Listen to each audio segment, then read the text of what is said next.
প্ৰিয় ছাত্ৰ ছাত্ৰীসকল, আজি মই তোমালোকলৈ লৈ আহিছো দশম শ্ৰেণীৰ অসমীয়া পাঠ্যপুথিৰ প্ৰথম অধ্যায় বৰগীত। শ্ৰী শ্ৰী মাধৱদেৱে ৰচা বৰগীত পদ্ধতি আছে, সেই পদ্ধতিৰ পাঠভিত্তিক প্ৰশ্নোত্তৰৰ লগতে অতিৰিক্ত প্ৰশ্নোত্তৰসমূহ তোমালোকলৈ আগবঢ়াব বিচাৰিছো। আহা আমি প্ৰশ্ন উত্তৰ শিতানলৈ আগবাঢ়ো। বৰগীতৰ পাঠভিত্তিক প্ৰশ্ন উত্তৰত প্ৰথম আছে 1 নম্বৰত চমুকৈ প্ৰশ্নৰ উত্তৰ দিয়া। ক নম্বৰত কৈছে, নেৰিবা বান্ধৱ মোক জীৱনে মৰণে। কবিয়ে জীৱনে মৰণে নেৰিবৰ বাবে কাক অনুৰোধ কৰিছে? উত্তৰ, কবিয়ে ভগৱানক জীৱনে মৰণে নেৰিবৰ বাবে অনুৰোধ কৰিছে। ঘত সুধিছে, সনক সনন্দ যোগী যাহাকো ধিয়াই। সনক সনন্দ আদি যোগীসকলে কাক ধ্যান কৰে বুলি কৈছে? উত্তৰ, সনক সনন্দ আদি যোগীসকলে হৰি অৰ্থাৎ ভগৱান শ্ৰীকৃষ্ণক ধ্যান কৰে বুলি কৈছে। গত সুধিছে, কবি কিহত আতুৰ হোৱা বুলি কৈছে? উত্তৰ, কবি সাংসাৰিক দুখ বিষয় বাসনাত আতুৰ হোৱা বুলি কৈছে। ঘ, তোমাৰ পাঠ্যপুথিৰ বৰগীতটো কোনে ৰচনা কৰা? এইটোতো আমি সকলোৱে জানো, আমাৰ পাঠ্যপুথিৰ বৰগীতটি মহাপুৰুষ শ্ৰী শ্ৰী মাধৱদেৱে ৰচনা কৰে। বৰগীতটি কি ৰাগত বন্ধা আছে? বৰগীতটি বসন্ত ৰাগত বন্ধা আছে। কবিয়ে বান্ধৱ বুলি কাক সম্বোধন কৰিছে? উত্তৰ, কবিয়ে হৰিক বান্ধৱ বুলি সম্বোধন কৰিছে। দ্বিতীয় চ, মোহপাশ মানে কি? মোহপাশ মানে হল মায়াৰ বান্ধোন, অৰ্থাৎ জাগতিক লোভ আকাংক্ষা আদি মায়াজালৰ বন্ধন। 2 নম্বৰ, বৰগীতটিৰ মূল ভাৱ লিখা। উত্তৰ, হৰিয়ে ভকতৰ জীৱনৰ সৰ্বস্ব, তেওঁৱে পৰম বান্ধৱ, তেওঁৰ অভয় চৰণত শৰণেৰে সংসাৰ নিকাৰৰ পৰা মুক্তিদানৰ কাকুতি কবিতাটোৰ মূল ভাৱ। ইয়াত কাকুতি বানানটোত ৰিকাৰ হৈ আছে, তোমালোকে হৰ্ষৌকাৰ দি ল'বা। কবি সাংসাৰিক জীৱ, বৈষয়িক সুখৰ থলী এই সংসাৰ দৰাচলতে সকলো যন্ত্ৰণাৰ উৎস। সাংসাৰিক মায়াই জীৱক বিষয় সুখত নিমগ্ন কৰায় আৰু জীৱ নানা পাপ কৰ্মত ৰত হয়। জীৱন এনেদৰে হৈ পৰে যন্ত্ৰণাদগ্ধ, মৃত্যু পৰ্যন্ত জীৱই ভোগ কৰে সংসাৰৰ যন্ত্ৰণা। দুখ যন্ত্ৰণাত জৰ্জৰিত জীৱই এটা সময়ত জীৱনৰ ক্ষণস্থায়িত্ব উপলব্ধি কৰে। ইয়াৰ পৰা পৰিত্ৰাণৰ উপায় বিচাৰি হাহাকাৰ কৰে। আত্মোপলব্ধিৰে বুজি উঠে যে সংসাৰ যন্ত্ৰণাৰ পৰা মুক্তিৰ পথ দেখুৱাব পাৰে কেৱল হৰিয়েহে। কবিৰ ক্ষেত্ৰতো একেই কথা প্ৰযোজ্য, কবিও জীৱন যন্ত্ৰণাত দগ্ধ। হৰিৰ মহিমা অপাৰ, সনক সনন্দ আদি সিদ্ধ মহামুনিগণেও হৰি মহিমা আয়ত্ত কৰিবলৈ গভীৰ ধ্যানত নিমগ্ন হয়। তেওঁৰ প্ৰকৃত মহিমা কৈ উৰ পেলাব নোৱাৰে নিগম শাস্ত্ৰসমূহেও। যি অনন্ত নাগ হৰিৰ বিশ্ৰামস্থলী, সেই নাগৰ সহস্ৰ মুখেও তেওঁৰ মহিমা বৰ্ণাই শেষ কৰিব নোৱাৰে। তেনেস্থলত তেওঁৰ মহিমা বুজিব পৰাটো কবিৰ দৰে সাধাৰণ ভকতৰ বাবে অতি দুৰূহ কাম। পৰম জ্ঞানীসকলে চলাথ কৰিও বিচাৰি নোপোৱা হৰিৰ ওচৰ চপাটো অসাধ্য কাম। হৰিক কৃপা অবিহনে তেওঁৰ মহিমা আয়ত্ত কৰাটো অসম্ভৱ বুলি কবিয়ে ভাবে। তেওঁ বিশ্বাস কৰে হৰি চৰণেই প্ৰকৃত ভকতৰ মহাধন আৰু হৰিয়েই তেওঁলোকৰ জীৱনৰ সৰ্বস্ব। সেয়ে সংসাৰ নিকাৰত অস্থিৰ কবিয়ে হৰিৰ কমল সম চৰণ দুখনিত শৰণ লৈ উদ্ধাৰ পাব বিচাৰিছে জীৱনৰ সমস্ত দুখ যন্ত্ৰণাৰ পৰা। সংসাৰৰ নিদাৰুণ মোহ বান্ধোনৰ পৰা মুক্ত কৰিবলৈ কৃপাৰ সাগৰ হৰিৰ কৃপা ভিক্ষা কবিয়ে কাতৰে কৰে। বৈষ্ণৱ ভক্ত কবি মহাপুৰুষজনৰ দাস্য ভক্তি কবিতাটোত সুন্দৰভাৱে পৰিস্ফুট হৈছে আৰু এয়াই কবিতাটোৰ বিশেষত্ব। 3 নম্বৰ প্ৰশ্নটিত সুধিছে, বৰগীতটিৰ ৰচকৰ চমু পৰিচয় দিয়া। উত্তৰ, কবি মাধৱদেৱ হৈছে অসমীয়া বৈষ্ণৱ ভক্তি সাহিত্যৰ অন্যতম হোতা। 1489 চনত জন্মগ্ৰহণ কৰা মাধৱদেৱৰ পিতৃ আছিল গোবিন্দগিৰি ভূঞা আৰু মাতৃৰ নাম মনোৰমা। লখিমপুৰ জিলাৰ নাৰায়ণপুৰৰ লেটেকুপুখুৰীত জন্ম ললেও মাধৱদেৱে পিছে শিক্ষা গ্ৰহণ কৰিছিল বৰ্তমান বাংলাদেশত অৱস্থিত বান্দুকাতে। 1522 চনত তেওঁ বেলগুৰিৰ ধোৱাহাটত নৱবৈষ্ণৱ ধৰ্মৰ প্ৰচাৰক শ্ৰীমন্ত শংকৰদেৱৰ ওচৰত শৰণ লয়। আহোম স্বৰ্গদেউ ৰোষৰ বলি হৈ 1546 চনত তেওঁ কোচবিহাৰলৈ ভটিয়াই আহে। ভাটিৰ ফালে অৰ্থাৎ নামনি অসমৰ বাৰাদি গণককুছি সুন্দৰী দিয়া ভেলাদাঙ্গা আদি ঠাইত তেওঁ বৈষ্ণৱ ধৰ্ম প্ৰচাৰৰ অৰ্থে নিত্য নতুন সাহিত্যকৰ্মৰ সৃষ্টিত বৰ্তি হৈছিল। 1568 চনত গুৰু শংকৰদেৱৰ মৃত্যুৰ পাছত নৱবৈষ্ণৱ ধৰ্ম প্ৰচাৰৰ সম্পূৰ্ণ দায়িত্বভাৰ মাধৱদেৱে কান্ধ পাতি লৈ দক্ষতাৰে সেই কাৰ্য চলাই নিছিল। ধৰ্ম প্ৰচাৰৰ কালত তেওঁ বৈষ্ণৱ ধৰ্মৰ ৰম্যপুৰী ৰূপে বিখ্যাত বৰপেটা সত্ৰ প্ৰতিষ্ঠা কৰে, যি আজিও সৰ্বত্ৰে সত্ৰ পৰম্পৰা অক্ষুণ্ণ ৰাখিছে। অসাধাৰণ প্ৰতিভাৰ অধিকাৰী এইজনা মহাপুৰুষে 1596 চনত কোচবিহাৰৰ ভেলাদাঙ্গাত ইহলীলা সম্বৰণ কৰে। গুৰুজনাই জীৱিত কালত ৰচনা কৰা সাহিত্য সম্ভাৰ হল নামঘোষা, বৰগীত, ৰাজসুই যজ্ঞ, দধিমথন বা অৰ্জুন ভঞ্জন, ভূমি লেটোৱা, চুৰ ধৰা, পিম্পৰা গুচোৱা, ভোজন বিহাৰ, গুৰু ভটিমা, ভক্তি ৰত্নাৱলী, জন্ম ৰহস্য আদি। 4 নম্বৰ ব্যাখ্যা কৰা। ক, সহস্য বয়নে যাৰ নপাৱন্ত সীমা অধমে জানিবো কেনে তোমাৰো মহিমা। উত্তৰ প্ৰসংগ ব্যাখ্যা ও কবিতা ফাঁকি আমাৰ পাঠ্যপুথিৰ অন্তৰ্গত শ্ৰী শ্ৰী মাধৱদেৱ বিৰচিত বৰগীতৰ পৰা উদ্ধৃত কৰা হৈছে। সংগতি হৰিৰ মহিমা বৰ্ণনা কৰিবলৈ গৈ কবি মাধৱদেৱে ব্যাখ্যা ও কবিতা ফাঁকিৰ অৱতাৰণা কৰিছে। ইয়াত ডিটিপি কৰোঁতে দুই এটা ভুল থাকিব পাৰে, আখৰ তোমালোকে শুধৰাই ল'বা। ব্যাখ্যা সংসাৰৰ একমাত্ৰ ত্ৰাণকৰ্তা হৈছে হৰি। তেওঁৰ মহিমা অপাৰ। সিদ্ধ মহামুনিগণেও ধ্যান কৰিও হৰি মহিমা আয়ত্ত কৰিব নোৱাৰে। নিগম শাস্ত্ৰই তেওঁৰ মহিমা কৈ অন্ত পেলাব নোৱাৰে। যি অনন্ত নাগ হৰিৰ বিশ্ৰামস্থলী, সেই নাগৰ সহস্ৰ মুখেও তেওঁৰ মহিমা বৰ্ণাই শেষ কৰিব নোৱাৰে। তেনেস্থলত কবি হৈছে অতি সাধাৰণ প্ৰাণী। তেওঁৰ কাৰণে হৰি মহিমা জানিব পৰাটো অতি কঠিন কাম। পৰম জ্ঞানীসকলে চলাথ কৰিও বিচাৰি নোপোৱা হৰিৰ মহিমা বুজি উঠিবলৈ কবিয়ে অক্ষমতা প্ৰকাশ কৰিছে। কবিয়ে বুজি উঠিছে যে হৰি কৃপা অবিহনে তেওঁৰ অনন্ত মহিমা আয়ত্ত কৰাটো সম্ভৱ নহয়। ব্যাখ্যা ও কবিতা ফাঁকিয়ে এনে ভাবি ফুটি উঠিছে। খ আতুৰ ভৈলুহু হৰি বিষয় বিকলে কৰিও উদ্ধাৰ মুক চৰণ কমলে। উত্তৰ প্ৰসংগ ব্যাখ্যা ও কবিতা ফাঁকি আমাৰ পাঠ্যপুথিৰ অন্তৰ্গত শ্ৰী শ্ৰী মাধৱদেৱ বিৰচিত বৰগীতৰ পৰা উদ্ধৃত কৰা হৈছে। সংগতি সংসাৰৰ মায়াপাশৰ পৰা মুক্তিপথ দেখুৱাবলৈ হৰিক প্ৰাৰ্থনা জনাই কবিয়ে ব্যাখ্যা ও কবিতা ফাঁকিৰ অৱতাৰণা কৰিছে। ব্যাখ্যা মানুহ সাংসাৰিক জীৱ। সংসাৰৰ সকলো যন্ত্ৰণাৰ উৎস মানুহ। বৈষয়িক সুখৰ থলী এই সংসাৰ। পাৰ্থিৱ সুখ সম্পদে মানুহক এনেকৈ গ্ৰাস কৰে যে তেওঁলোকে বিষয় সুখকে জীৱনৰ একমাত্ৰ সত্য বুলি ভুল কৰে। বিষয় বাসনাত নিমগ্ন হৈ মানুহে নানা পাপ কৰ্মত ৰত হয়। ফলত জীৱন হৈ পৰে যন্ত্ৰণাময়। জীৱই মৃত্যু পৰ্যন্ত ভোগ কৰে এই যন্ত্ৰণা। দুখ যন্ত্ৰণাত ভাৰাক্ৰান্ত জীৱ জৰ্জৰিত হৈ পৰে আৰু উপলব্ধি কৰে যে মানৱ জীৱন ক্ষণস্থায়ী। সংসাৰ নিকাৰত ভুগি কবিও অস্থিৰ হৈ পৰিছে। এই যন্ত্ৰণাৰ পৰা মুক্তিৰ পথ বিচাৰি কবিৰ মন হাহাকাৰ কৰি উঠিছে। নিৰুপায় হৈ কবিয়ে হৰিৰ চৰণত শৰণ লৈছে, কিয়নো কবিয়ে বিশ্বাস কৰে সংসাৰৰ সমস্ত যন্ত্ৰণাৰ পৰা জীৱক মুক্তি দিব পাৰে একমাত্ৰ হৰিয়ে। হৰিৰ কমল সম চৰণ দুখানিত শৰণ লৈ কবি মহাপুৰুষজনাই উদ্ধাৰ পাব বিচাৰিছে জীৱনৰ সমস্ত দুখ যন্ত্ৰণাৰ পৰা।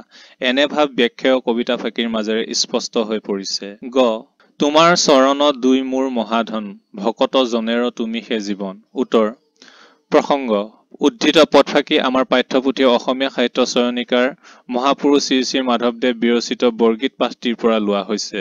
সংগতি পদফাঁকিৰ জৰিয়তে মহাপুৰুষজনাই কৈছে যে ভগৱানৰ চৰণতে ভক্তসকলৰ প্ৰকৃত জীৱন আৰু ভক্তসকলৰ বাবে ভগৱানৰ চৰণ দুখনেই হল অমূল্য সম্পদ।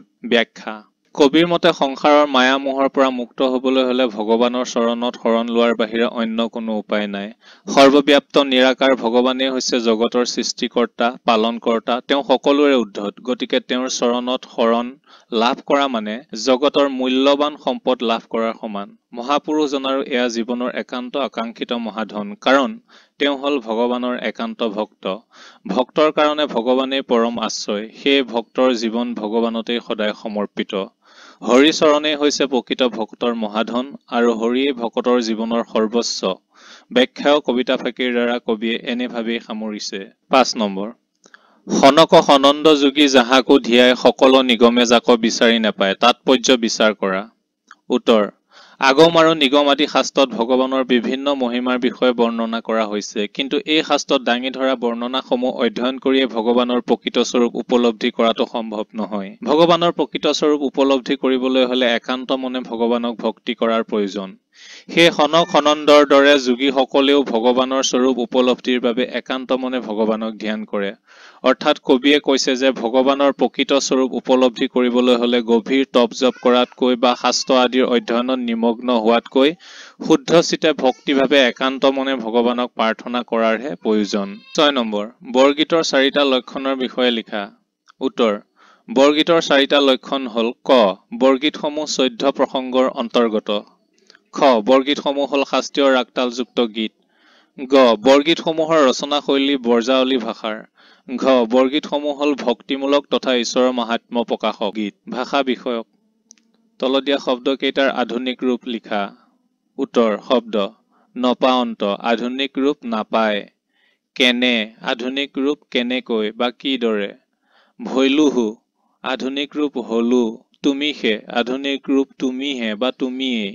জনেৰ আধুনিক ৰূপ জনৰ সকলৰ। কহয় আধুনিক ৰূপ কয়। 2 নম্বৰ বৰজাৱলী ভাষাৰ বৈশিষ্ট্যসমূহ উল্লেখ কৰা। বৰজাৱলী ভাষাৰ বৈশিষ্ট্যসমূহ হ'ল ক। বৰজাৱলী হ'ল মধ্যযুগীয় বৈষ্ণৱ কবিসকলে ব্যৱহাৰ কৰা এক কৃত্ৰিম সাহিত্যিক ভাষা। খ। বৰজাৱলী ভাষাৰ মূল ভেটি হ'ল মৈথিলী ভাষা। গ। পশ্চিমা হিন্দীৰ অপভ্ৰংশ ব্ৰজভাষাৰ লগত এই ভাষাৰ কোনো সম্পৰ্ক নাই। ঘ। এই ভাষাই উৰিষ্যা, বংগ আৰু অসমত থলুৱা ভাষাৰ মিশ্ৰণেৰে কিছু সুকীয়া স্থান গ্ৰহণ কৰিছে। ঙ। বৰজাৱলী ভাষাটো শক্তিশালী হোৱাৰ উপৰি প্ৰচুৰ স্বৰধ্বনি প্ৰয়োগ হোৱাৰ বাবে ই অতি শ্ৰুতিমধুৰ হৈ পৰিছে। অতিৰিক্ত প্ৰশ্ন উত্তৰ। অতি চমু প্ৰশ্ন উত্তৰ। ক। মাধৱদেৱৰ কেতিয়া আৰু ক'ত জন্ম হৈছিল? উত্তৰ। মাধৱদেৱৰ 1489 চনত লখিমপুৰ জিলাৰ নাৰায়ণপুৰৰ লেটেকু পুখুৰীত জন্ম হৈছিল। খ। মাধৱদেৱৰ পিতৃ মাতৃৰ নাম কি আছিল? মাধৱদেৱৰ পিতৃৰ নাম গোবিন্দগিৰি ভূঞা আৰু মাতৃৰ নাম মনোৰমা আছিল। গ। মাধৱদেৱ কাৰ প্ৰিয় শিষ্য আছিল? উত্তৰ। মাধৱদেৱ মহাপুৰুষ শ্ৰীমন্ত শংকৰদেৱৰ প্ৰিয় শিষ্য আছিল। ঘ। মাধৱদেৱৰ ৰচিত বৰগীতৰ সংখ্যা কিমান? মাধৱদেৱৰ ৰচিত বৰগীতৰ সংখ্যা 157টা। ঙ। মাধৱদেৱৰ সাহিত্যিক জীৱনৰ কীৰ্তিস্তম্ভ বুলি কোনখন গ্ৰন্থক অভিহিত কৰা হয়? উত্তৰ। মাধৱদেৱৰ সাহিত্যিক জীৱনৰ কীৰ্তিস্তম্ভ বুলি নামঘোষাক কোৱা হয়। প্ৰথম চ। মাধৱদেৱৰ নাটসমূহ সাধাৰণতে কি বুলি কোৱা হয়? মাধৱদেৱৰ নাটসমূহক সাধাৰণতে ঝুমুৰা বুলি কোৱা হয়। নামঘোষাৰ অন্য এটা নাম কি? নামঘোষাৰ অন্য এটা নাম হ'ল হেজাৰী ঘোষা। বৰ্গীয় জ। মাধৱদেৱৰ এখন তত্ত্বমূলক গ্ৰন্থৰ নাম লিখা। মাধৱদেৱৰ এখন তত্ত্বমূলক গ্ৰন্থ হ'ল ভক্তি ৰত্নাৱলী। ঝ। মাধৱদেৱৰ বৰগীতসমূহৰ মূল বিষয়বস্তু কি? মাধৱদেৱৰ বৰগীতসমূহৰ মূল বিষয়বস্তু শিশু কৃষ্ণৰ লীলা। 2 নম্বৰ চমু প্ৰশ্ন উত্তৰ। ক। বৰগীত কাক বোলে? এইটো মষ্ট ইম্পৰ্টেণ্ট, পৰীক্ষাবোৰত আহি থাকে। উত্তৰ। মহাপুৰুষ শংকৰদেৱ আৰু মাধৱদেৱ বিৰচিত উচ্চ মান বিশিষ্ট সাৱলীল ভাষাৰ স্তুতিমূলক তথা উপদেশপূৰ্ণ শাস্ত্ৰীয় ৰাগযুক্ত আৰু আধ্যাত্মিক ভাৱগধুৰ গীতসমূহকে বৰগীত বুলি কোৱা হয়। খ। বৰগীতৰ বিষয়বস্তু কি? বৰগীতৰ বিষয়বস্তু সাংসাৰিক কামনা বাসনাযুক্ত বা শৃংগাৰ ভাৱ বিশিষ্ট হ'ব নোৱাৰে। ইয়াৰ বিষয়বস্তু শিশু কৃষ্ণ বা বাল গোপালৰ লীলা খেলা বিষয়ক আছিল। গ। শংকৰদেৱ আৰু মাধৱদেৱ বিৰচিত গীতসমূহক কিয় বৰগীত আখ্যা দিয়া হয়? উত্তৰ। শংকৰদেৱ আৰু মাধৱদেৱৰ সমসাময়িক ভক্ত কবিসকলে নৱবৈষ্ণৱ যুগত ৰচিত আন আন গীতৰ পৰা তেওঁলোকৰ গুৰু দুজনাৰ গীতখিনিক পৃথক কৰি দেখুৱাবৰ বাবে বৰগীত বিশেষণটো প্ৰয়োগ কৰিছিল। ভাৱ, ভাষা, সুৰ, প্ৰকাশভংগী আৰু বিষয়বস্তুৰ গাম্ভীৰ্যৰ ফালৰ পৰা ই অন্য গীততকৈ বৰ অৰ্থাৎ শ্ৰেষ্ঠ। এনে অৰ্থতে মহাপুৰুষ দুজনাৰ ৰচিত গীতক বৰগীত আখ্যা দিয়া হয়। ঘ।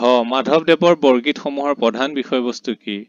উত্তৰ। মাধৱদেৱৰ বৰগীতসমূহৰ প্ৰধান বিষয়বস্তু হ'ল বাল গোপালৰ লীলা খেলা। তেওঁৰ বৰগীতসমূহত শিশু কৃষ্ণৰ চুৰ চাতুৰাৰিসমূহ সুন্দৰকৈ বৰ্ণনা কৰাৰ লগতে যশোদাৰ চিন্তন মাতৃত্বৰ ছবিও সুন্দৰভাৱে ফুটাই তোলা হৈছে। মাধৱদেৱৰ বৰগীতৰ এফালে বাৎসল্য আৰু আনফালে দাসত্ব দুয়োটা ভাৱ সুন্দৰকৈ প্ৰকাশ পাইছে। 3 চমু টোকা লিখা। ক। বৰগীত। উত্তৰ। বৰগীত নৱবৈষ্ণৱ ধৰ্ম প্ৰচাৰৰ অৰ্থে মহাপুৰুষ শংকৰদেৱ আৰু মাধৱদেৱে ৰচনা কৰা এক শ্ৰেণীৰ ৰাগ-তাল সম্বলিত গীতকে বৰগীত বোলা হয়। বৰগীতসমূহ সত্ৰৰ 14 প্ৰসংগৰ অন্তৰ্গত। শংকৰদেৱে 12 কুৰি বৰগীত ৰচনা কৰিছিল আৰু মাধৱদেৱে 157টা বৰগীত ৰচনা কৰিছিল। অৱশ্যে ভাৱ-ভাষালৈ লক্ষ্য কৰি মাধৱদেৱে 9 কুৰি 11টা বৰগীত ৰচিছিল বুলি বিভিন্ন পণ্ডিতে অনুমান কৰিছে। শংকৰদেৱৰ বৰগীতৰ বিষয়বস্তু হৈছে শ্ৰীকৃষ্ণৰ লীলা আৰু মাধৱদেৱৰ বৰগীতৰ বিষয়বস্তু হৈছে শিশু কৃষ্ণৰ চুৰ চাতুৰি। বিষ্ণুৰ অংশৰূপে কৃষ্ণৰ শ্ৰেষ্ঠত্ব প্ৰতিপাদন কৰি জনসমাজত ভক্তিৰ ৰস বিয়পাই দিয়াই এই বৰগীতসমূহৰ উদ্দেশ্য। বৰগীতসমূহ ইয়াৰ বিষয়বস্তুৰ গাম্ভীৰ্য, ভাষা, ভাৱ, সুৰ আদি বৈশিষ্ট্যসমূহৰ কাৰণে আন গীততকৈ শ্ৰেষ্ঠ। উল্লেখ্য যে একে ভাৱ আৰু ৰাগতাল সম্বলিত আন কবিৰ ৰচিত গীতক বৰগীত নোবোলে। বৰজাৱলী ভাষা। বৰজাৱলী হৈছে কনিষ্ঠতম সৰ্বভাৰতীয় আৰ্য ভাষা। ই কোনো বিশেষ অঞ্চলত প্ৰচলিত ভাষা নহয়, বৰং অসমীয়া, মৈথিলী, মগধী বা মগহী, ভোজপুৰী, উৰিয়া আদি ভাষাৰ সংমিশ্ৰণত সৃষ্ট এক প্ৰকাৰৰ কৃত্ৰিম ভাষা। সৰ্বভাৰতীয় আবেদন লাভ কৰিব বুলিয়ে নৱবৈষ্ণৱ ধৰ্মৰ প্ৰচাৰক শংকৰদেৱে তেওঁৰ নাট আৰু গীতত বৰজাৱলী ভাষা প্ৰয়োগ কৰিছিল। তেওঁৰ অনুকৰণতে মাধৱদেৱেও এই ভাষাত গীত, নাট ৰচনা কৰিছিল। গুৰুজনাই বৰজাৱলী ভাষা ব্যৱহাৰ কৰাৰ আৰু এক কাৰণ হৈছে এই ভাষাটো তুলনামূলকভাৱে আন ভাষাতকৈ কোমল। বৰজাৱলী ভাষাই নিঃসন্দেহে গুৰু দুজনাৰ নাট আৰু গীতক গাম্ভীৰ্য প্ৰদান কৰিছিল। ভটিমা। ভাট নামৰ এক শ্ৰেণীৰ ভ্ৰাম্যমাণ গায়কে গোৱা গাম্ভীৰ্যসূচক প্ৰশস্তি গীতবোৰে হৈছে ভটিমা। শংকৰদেৱে নৱবৈষ্ণৱ ধৰ্ম প্ৰচাৰৰ বাবে 3 প্ৰকাৰৰ ভটিমা ৰচনা কৰিছিল: নাট ভটিমা, দেৱ ভটিমা আৰু ৰাজ ভটিমা। নাটৰ আৰম্ভণি আৰু শেষত গোৱা ভটিমাই নাট ভটিমা। দেৱ ভটিমাত দেৱতাৰ প্ৰশস্তি আৰু ৰাজ ভটিমাত ৰজাৰ গুণ গৰিমা বৰ্ণনা কৰা হয়। এই 3 শ্ৰেণীৰ লগতে মাধৱদেৱে আৰু এক শ্ৰেণীৰ ভটিমা ৰচনা কৰিছিল, সেয়া হৈছে গুৰু ভটিমা। মাধৱদেৱে তেওঁৰ গুৰু শংকৰদেৱৰ প্ৰশস্তি কৰি গাইছিল বিখ্যাত আৰু গুৰু ভটিমা: জয়গুৰু শংকৰ সৰ্বগুণাকৰ যা কিৰি নাহি কেও পাম। এইখিনিয়ে আছিল বৰগীত পদ্ধতি প্ৰশ্নোত্তৰ। তোমালোকে ইমানলৈকে যদি ভিডিঅ'টো চাইছা তেন্তে ভিডিঅ'টো লাইক কৰিবা, শ্বেয়াৰ কৰিবা আৰু চেনেলটো ছাবস্ক্ৰাইব কৰিবা পৰৱৰ্তী পাঠসমূহৰ প্ৰশ্নোত্তৰ পাই থাকিবৰ বাবে। ধন্যবাদ।